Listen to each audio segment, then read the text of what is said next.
This is Bold Dominion, a state politics explainer for Changing Virginia. I'm Nathan Moore. Government of the people, by the people, and for the people shall not perish from the earth. Or so said Abraham Lincoln in Gettysburg in 1863. The guy could turn a phrase.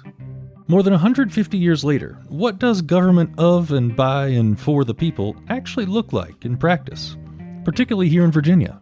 If you're listening to Bold Dominion, you probably vote every November. Maybe you call your lawmaker about issues you care about. I bet you've even attended a protest or two. But sometimes it's still hard to see how those actions directly affect the legislation coming out of Richmond.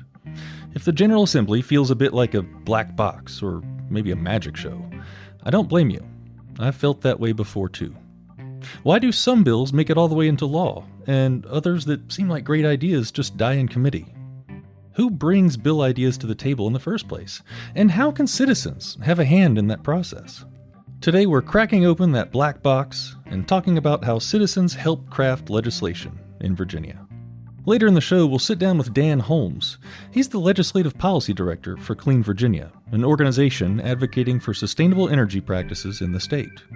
Holmes has boots-on-the-ground experience, and he'll share what advocating for new laws looks like. But first, we check in with our old friend Sally Hudson. She's a labor economist who has represented the Charlottesville area in the House of Delegates since 2019. Today, she explains the nuts and bolts of turning ideas into law and how citizens can get involved.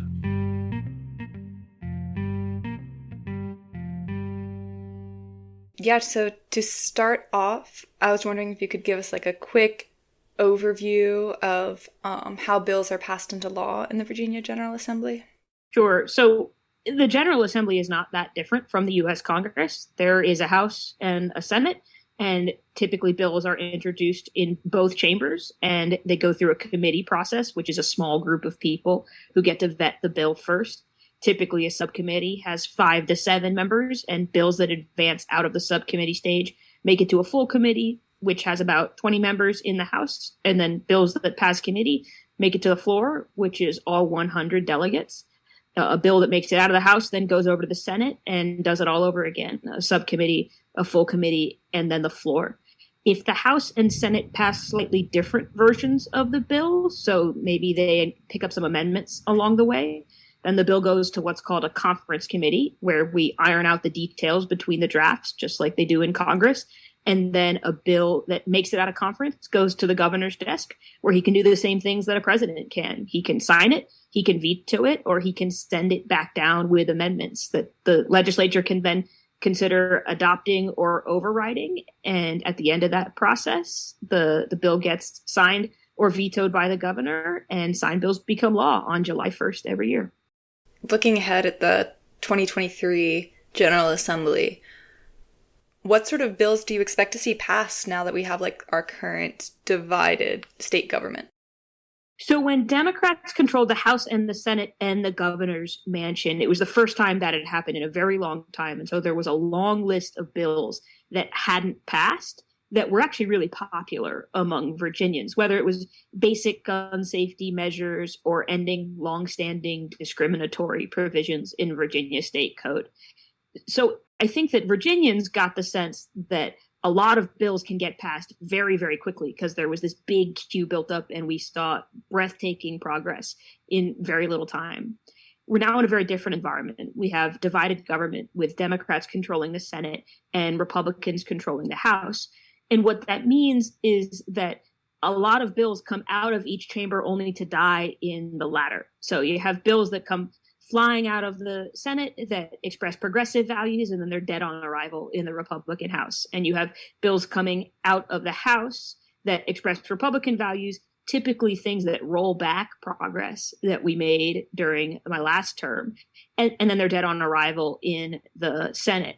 So these days, most bills that get introduced don't pass. And that's been like whiplash for a lot of Virginians because they were used to all of these bills getting introduced and then passing and then signing and seeing all this change happen very quickly. Now, most of the bills that you see are mostly messaging vehicles where both sides are expressing what their priorities are while understanding that there's a really good shot the other side won't agree. So when you've got that divided government situation, it means that the bills that do pass are the ones where there is broad bipartisan consensus. And unfortunately, there's too little of that these days. And so the bills where there is a lot of consensus tend to also be the bills where there's pretty low stakes. They're relatively non-controversial things, technical little tweaks about relatively small policies. It is more difficult these days to find things that are amenable to both the House and the Senate. I would say the exceptions, the things that do manage to make it through lately, have been budget measures where they are making investments in long-standing holes in the budget. So this budget does see good money invested in behavioral health providers who everybody knows are sorely needed and were before the COVID pandemic, but COVID made that work absolutely urgent. Likewise, we saw the General Assembly finally put a little bit of money behind school construction, which has long been neglected across the Commonwealth. Nowhere near enough by my lights, but I think still a good start. So the kind of universally popular stuff is the kind that makes it through in divided government. For you as a lawmaker, like, what is the best way for constituents to reach out? Another way of saying this would be like, what catches your eye as a lawmaker? When I think about what catches my eye most, in some ways I have a pretty simple theory of my job, which is that I should be working on whichever problems I hear people in our community talking about most. So in our community, that's affordable housing 1, 2, and 3, climate change 4, 5, and 6, housing 7, 8, and 9. And then after that, healthcare, job stability, workforce shortages, all of that. So, I think that's the job of a delegate, is to stay really deeply rooted in the needs of their neighbors and to be working on those problems. So, that's really the kind of stuff that catches my eye most. And a lot of that work surfaces from just the day-to-day conversations that you have with your neighbors. I mean, I think back to one of the bills that I carried this session that became law in July was about ending the predatory debt collection practices that we saw through the UVA health system and VCU in Richmond, where we had patients racking up enormous medical bills and not being able to pay them off, and then seeing really aggressive debt collection efforts like seizing wages and putting liens on homes and cars. That's the kind of thing that surfaced from talking to constituents and then ultimately in national news. And that should vault to the top of a delegate's priority list. I work on unemployment payment issues because that's the number one reason why constituents called my office in the last 2 years. In some ways, just working on things that are the reasons why people call you is what matters most. In terms of what's the best way to reach out, I do my best to be available on as many platforms as possible. So, if you're an email person, you can always catch me on email. If you're a social media person and you want to shoot me a message on Facebook or Instagram or Twitter, you're more than welcome to slide into my DMs. I try to be physically present in as many places as possible around town, because I think some of the best conversations happen when you see somebody at the park or the festival or the farmer's market or the grocery store, and they just grab you by the elbow and say, "Hey, can we talk?" So it's a little bit of everything.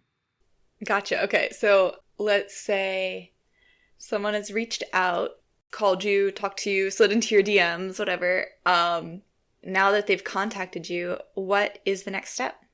Well, I think the first step 0, is diagnosing whether they need a new law or not. Because not every problem needs a new law to solve. Sometimes what we need to do is connect them with an organization or with a resource that already exists and is working on the thing that they care about and is just not yet on their radar. So sometimes people write into me and say, "I want you to carry a bill that does X." And I say, "Did you know that that's already legal? And organization Y can do that for you. And here's their number. Let me introduce you." I think the first question is, like, do they actually need new policy, or is this really just a matter of connecting them with something that's already in motion?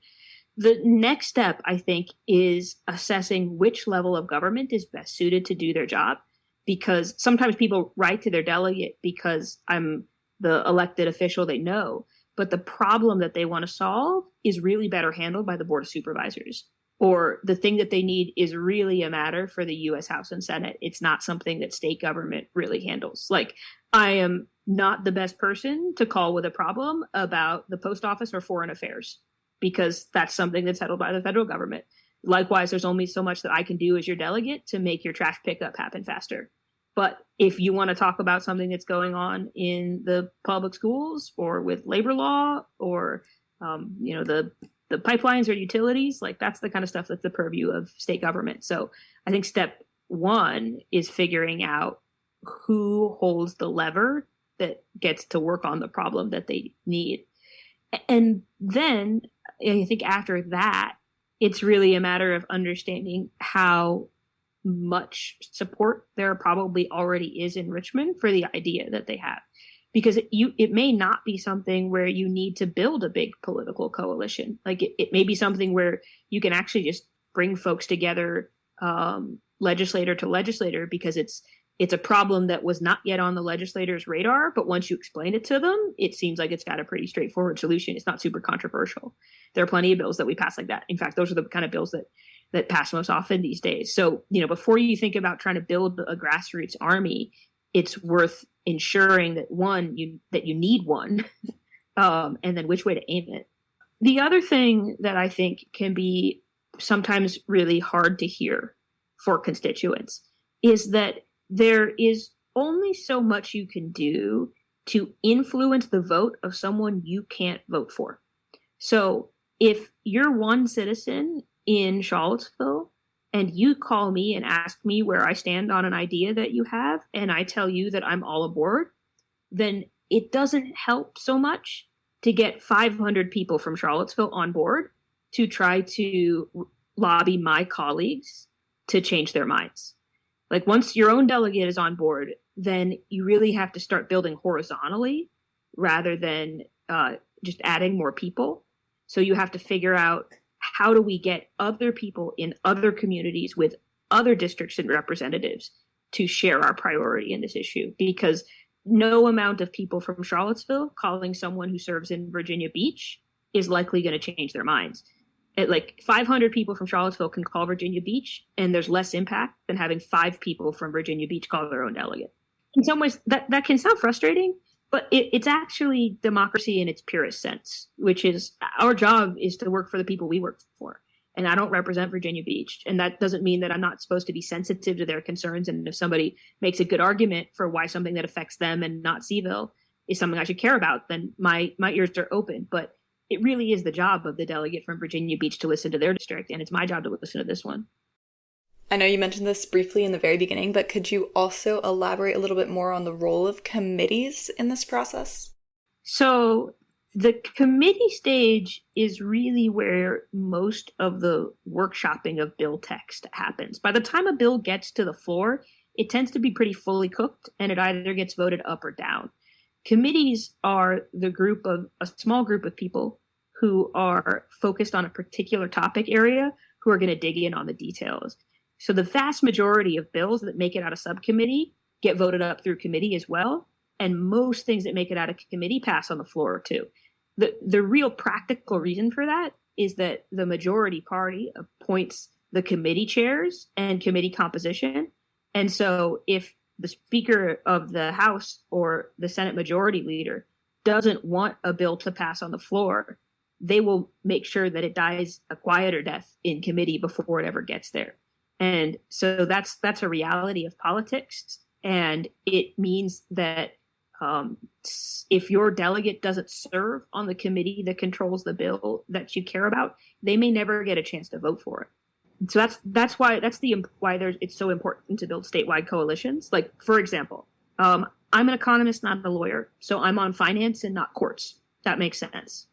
And that means that our community can care passionately about criminal justice, but I typically don't get to vote on those bills until they make it to the floor. And I do everything that I can to talk to my colleagues who are on those committees and express the values of our community and how we think about them. But that's if advocates around an issue can build a statewide coalition and be talking directly to the members of the courts committee, That's a much more powerful move, because those people have districts of their own to represent. And I think that's why it's really, really important, if people are trying to take their advocacy game to the next level, that they need to be thinking about building coalitions across Virginia. Sally Hudson is a member of the Virginia General Assembly, representing House District 57. Stay with us. We'll be back after a quick break. You're listening to Bold Dominion, a state politics explainer for a changing Virginia. Visit us online at bolddominion.org. If you've ever had a question about state politics, let us know. Maybe we'll do a show about it. Shoot us an email at bolddominion@virginia.edu. You can find us on Apple Podcasts, Spotify, and wherever fine podcasts are served up. Go ahead and subscribe, and leave us a nice review while you're there.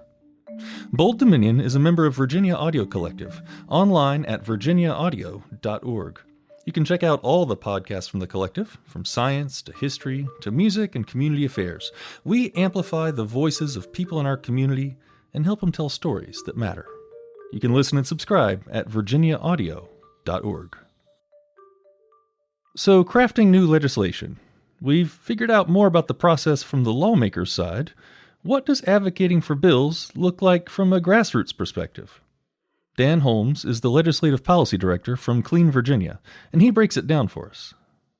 Clean Virginia describes itself as an independent advocacy organization. Could you just give a quick definition of what that is? Yeah, so we're a nonprofit organization. We advocate for affordable clean energy in Virginia. Our legislative team advocates for issues at the General Assembly, and we work with several partners to support lasting public movements that encourage lawmakers to put the interests of everyday Virginians first. As far as advocacy is concerned, we work with member-based organizations.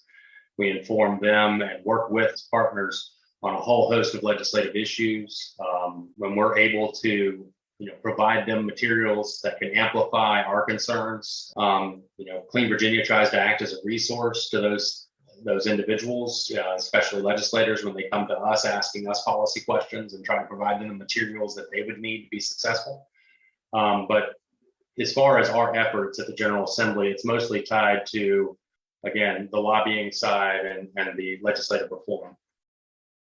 People begin to start thinking about, the session's happening kind of right before January, but obviously you guys probably be working on that way before. When does that lobbying and talking with lawmakers begin? Policy discussions happen year round. Major things can pop up at any time and cause you to shift those discussions and take on new priorities. Having said that, the main part of your focus as far as legislative efforts, you'll be meeting with patrons is in early fall. Because that's when they're preparing for their legislative agenda. Legislators have bill limits and other things that they have to contend with. There are a lot of good ideas are thrown at legislators all the time. And ensuring that your policy kind of rises to the top, it requires a couple of different things. It requires, first of all, getting that idea in front of the legislator in a timely fashion, so they're not running into bill limits later.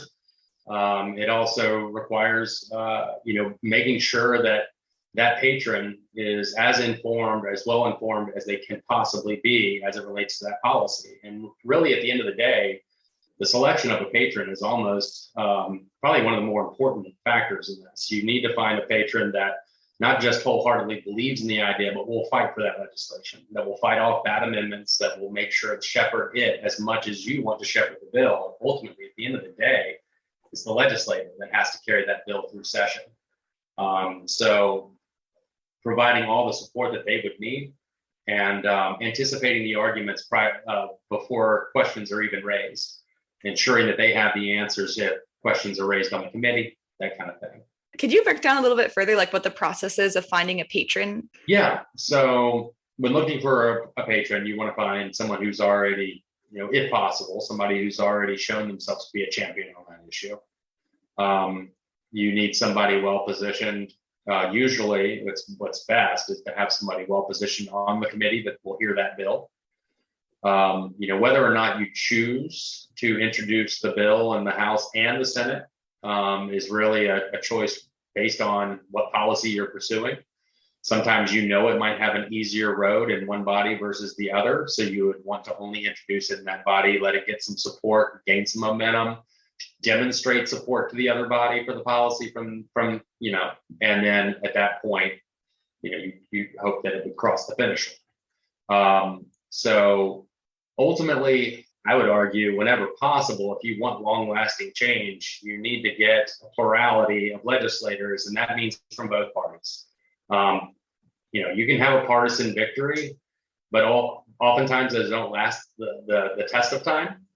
I'd much rather see a policy that's been embraced by the entire legislature, or at least a majority of the legislators, and it be a bipartisan reform.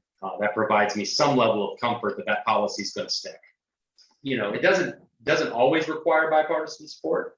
I mean, some of the bills that in my time that I felt really great about, I honestly did not seek bipartisan patronage. I just sought the right patron, but the issue was one that was bipartisan in nature and did not have an issue, gaining that steam, gaining that support. But if that bill, that idea is going to have enemies, it's better to have bipartisan support. And having patrons from both parties introducing the bill ultimately resolves some of that conflict.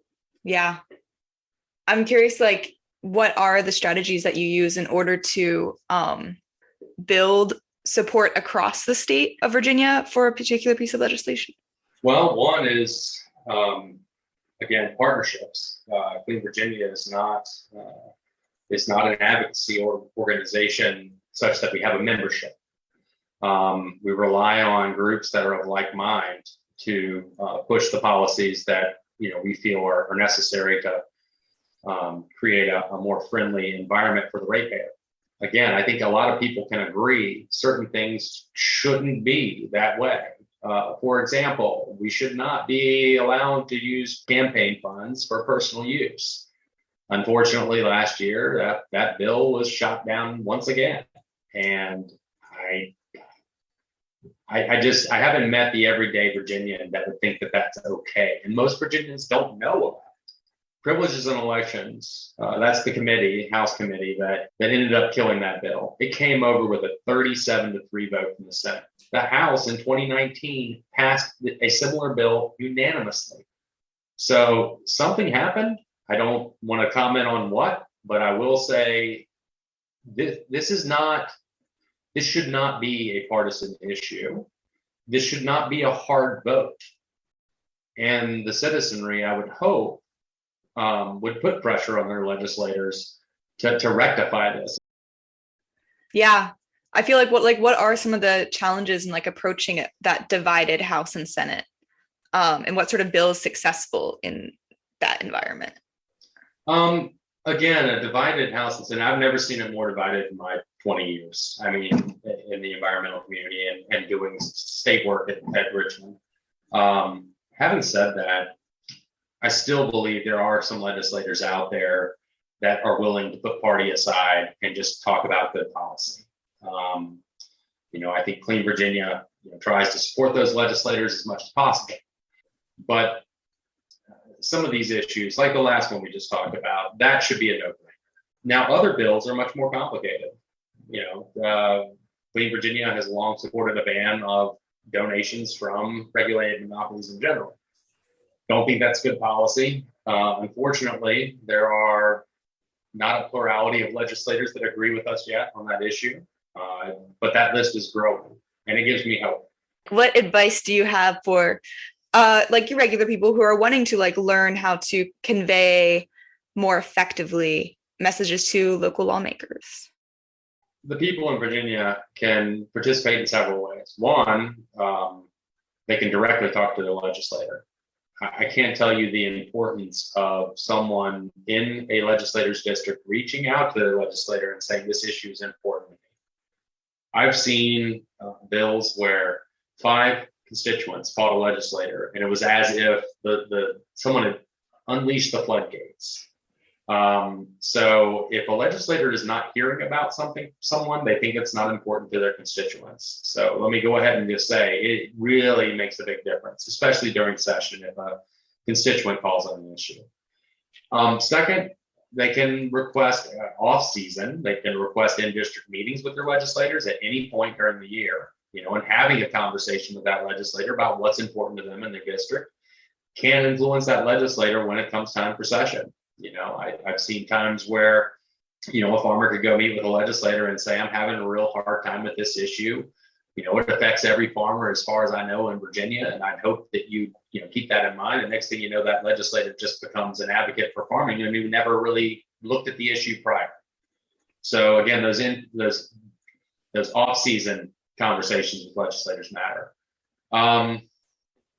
They can call and email their offices as well. They could actually, the ultimate step is actually testifying on a bill. And one thing I'll say good that came out of COVID was virtual testimony. I think I've seen the fact that we're actually doing kind of hybrid testimony now in these committee meetings, it makes a difference. There are people, especially early on, there were people I saw joining 7 a.m. committee meetings that would have never driven down to Richmond at 7 a.m. to testify. They're in the Valley and they're calling in at 7 a.m., getting their kids ready and providing testimony to the legislature on what's important to them and why that bill should pass or fail for that matter.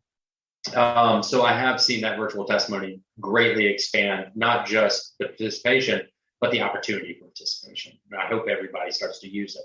I'll also say, and this another thing that should not be discounted is people talking with their neighbors about these issues, and trying to get their neighbors engaged, their friends engaged.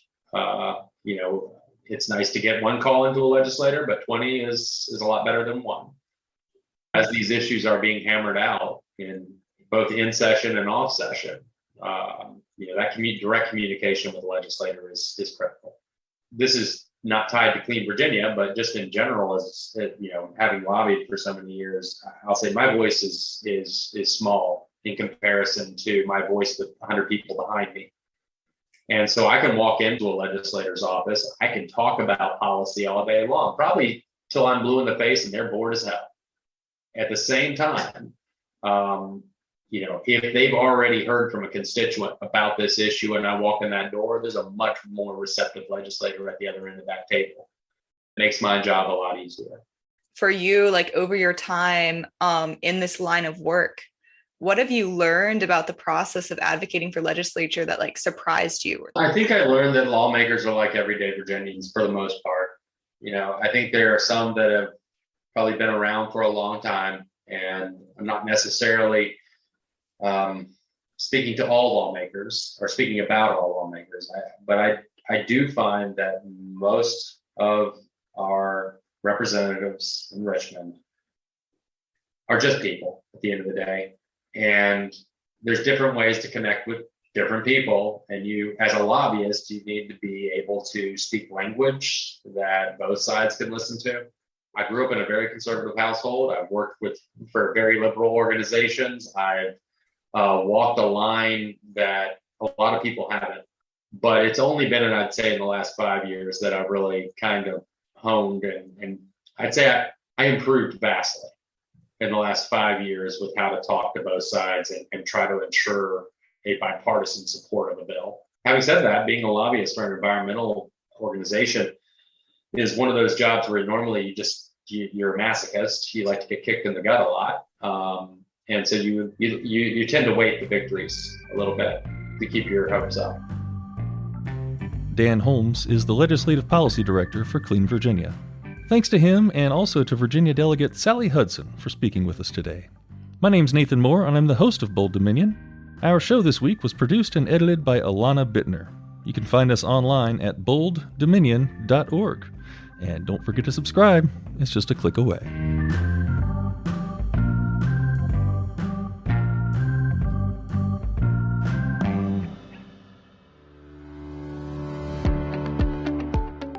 The VPM Daily Newscast is exactly that. The VPM News team is working hard, so every weekday morning a new episode is ready to start your day with all of the state and local news stories you need to stay connected to what matters in your community, all in 5 to 10 minutes. Jumpstart your day with the VPM Daily Newscast on NPR One or wherever you get your podcasts.